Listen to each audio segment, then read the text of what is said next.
Hello, welcome back to the channel. I'm Tom Quigley, bringing the latest tips, tricks and techniques for all your contemporary painting and drawing needs. So, it's Monday, it's Bank Holiday Monday, and we're back with a new video. I do apologise, I meant to put out 2 or 3 videos last week. I only managed one. I felt like I just need to recharge my battery. Sometimes being on social media all the time can be a little bit too intense and you just need to take a bit of a break. So I'm refreshed and I'm ready to come back with a bang. And today's video is going to be based on acrylic. So if you've never used acrylic before or you're just wanting to develop those techniques, then this is going to be the video for you. So grab your paintbrushes, grab your paints, and I'll see you in a minute. So acrylic, what is it and why is it such a good material? I'm just going to give you a quick, brief background to the material. So it was invented in the 1940s and it's a resin plastic-based material. So it's combined with pigment, which is the colour, and then also water is added. Now, once this is in a tube and it's not open to air or oxygen, it can stay in a liquid form. But once it's open out, when you've mixed it on a palette and it's open to the air, it will start to cure and dry. Now this is fantastic for the medium, especially if you want to quick drying compared to oil paint, but also what you've got to be aware of is that once the acrylic paint has dried, it cannot be rejuvenated and go back to its liquid form, just like water can be done by adding water back to it. So that's just something to consider. That's the science behind it. I'm not going to go too much in depth with it, but we're going to get moving. We need to get going with it. Okay, so this is the first one, and just to give you a bit of background what I'm using, I'm just using some 170 GSM paper, which is thick enough just to handle a little bit of acrylic paint. It's not ideal, but anything less than that, you'll find that the paper starts to peel up. Now what I'm actually doing, I'm using some masking tape there to divide some of my sections. I'm actually creating 8 sections here, try and make sure they're nice and equal.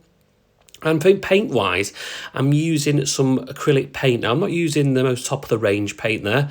I'm just using the 3 primary colours, a white, and I'll be using a brown later on. Now, this first one is going to be a wash of colour. All it is, very, very simply, choose one colour. You can combine it to make your own colour if you want to. I'm choosing it straight out the tube and then combine it with water. Just make sure it's a medium consistency so it's not too watery. And then I'm just going to paint nice and evenly over that box. Okay, so that's nice and smooth. Once I've done that one, as you can see, that's just the wash on there. Now I'm doing another technique on top of this one, and this one is called puddling. So I'm putting a light wash of orange. I'm not going to touch the surface or hair dry. I'm just going to let it dry naturally, and you can see it creates that beautiful translucent layer over the top of it. That's what you can do with acrylic, which is quite nice. So that's 2 techniques already done. Moving on to the third one. So with the third one, I'm going to mix up another blue. This time I'm going to add some white to it. This one's going to make it a little bit more opaque. And I'm just going to make it to the right tone that I'd like it. I'm also going to tone down the colours. It's a little bit too intense. So I'm going to add a little bit more burnt umber. Just combine it in there, make sure that I've got the colour that I want. Once I've done that, I'm just going to do exactly the same. As you can see, the paint's a little bit thicker. So I'm just going to paint the background. And this one is actually going to be called tonking. Now, it's very difficult to do this on a very small scale. So I've just got a tissue there. You can use newspaper or thin paper. And I've actually used a piece of card on that one. And if you can see the effect on just a scrap piece of card, I've got a really quite a nice effect. So that's another correct effect. This one I'm going to do is going to scrape. So I'm not using the paintbrush this time. I'm using a scraper. And then I'm going to use the back of the paintbrush scratching through the surface. This one's called sgraffito. So you can see the blue coming through it, and then this is the opposite. So I've put the blue orange underneath and then the blue over the top of it. So you can, it's a really quite a nice effect on that one. Then we're going to move on to this one. This one's another watery one, so you're going to need to add water with this paint. This one's just going to use a light pink colour, and then you just plenty of water, creating some drips. You can also create some splatters as well, which I'll show you after this one. And this one's just quite a nice effect. As I say, I've done it on white piece of paper here, but you can overlay it another colour if you so wish. So as you can see there, I'm just splashing this one on there. It needs to be quite watery, and then just with an expressive movement of the paintbrush, you can create this really nice effect on that one. So moving on, we are now, again, I'm using the back to the paintbrush and I'm creating this right vivid orange. This is one of my favourite techniques. You've got to let it dry first of all. Then I've got a really intense blue. And while it's still wet, you're going to add some water droplets over the surface. So I'll just cover that one up. Once that one's done, I'll start putting some water droplets of there, different sizes, and then you're going to wait for that to dry. So I'll just put a few on there. And what's going to happen basically is that the acrylic paint is unable to dry underneath those water droplets. And what happens is that when I take off the water droplets with a tissue, the orange can show through again. So it's really quite a nice technique, that one. Really simple, but really, really effective. So I really, really like that one. And especially with the complementary colours, it works particularly well. So moving on to the next one of my techniques. This one is going to be a dry brush technique. So I've just put another wash of colour down. It's a little bit thicker than a wash, I would suggest. But this second one, you need a second paintbrush. So I'm using a very, very dry brush, a very limited amount of paint on my paintbrush, and just in a scumbling motion, that's what it's called, scumbling, I'm just working in a circular motion, and you can actually do some stenciling there as well. So I've just got a piece of card, just working back into the surface. But yeah, please do not use any water with this one. You won't get that lovely dry brush technique. And you can play around with different colours if you so wish, light tones and dark tones. So the next one, which I really, really like, is that you put in a base of colour down first, in fact, no colour. And this is to create texture. So I've just, in normal circumstances, I'd use a white emulsion, but this one I'm choosing a white acrylic. You'll need to let this base layer dry first of all, so any texture that you so wish. I'm just creating almost like a rough texture. Then I've gone over one of colour.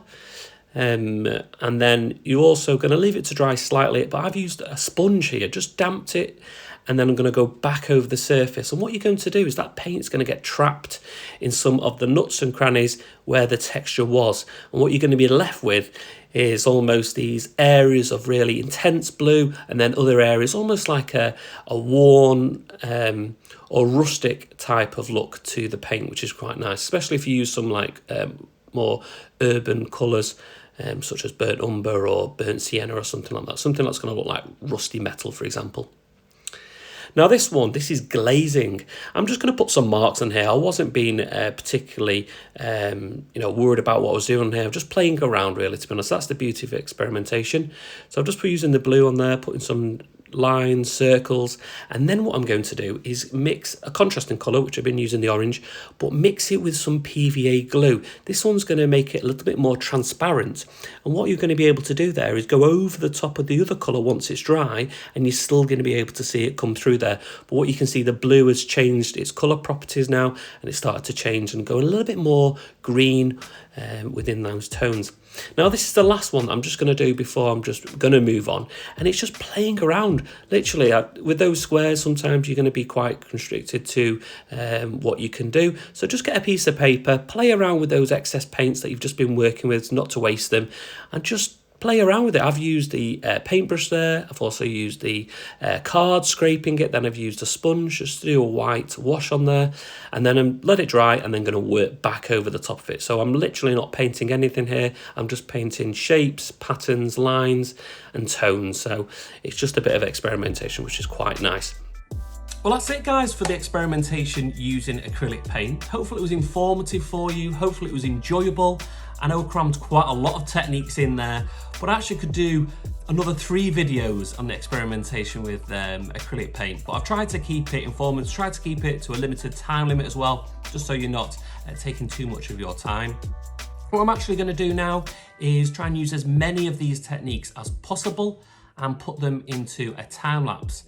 This artist that I'm going to actually use a reference picture for is one of my favourite artists. An artist goes by the name of Jean-Michel Basquiat, who's a New York artist. Very expressive, and if you don't like particularly photorealistic work and you just like to be free with your brushstrokes, then this is a brilliant artist that you can have a look at. So if you like this video, please give us a thumbs up. It's always nice to see. If you want to see similar videos, then hit that subscribe button and tap that notification bell so you just know when I'm next uploading. And yeah, until next time, guys, I'll see you later. Bye.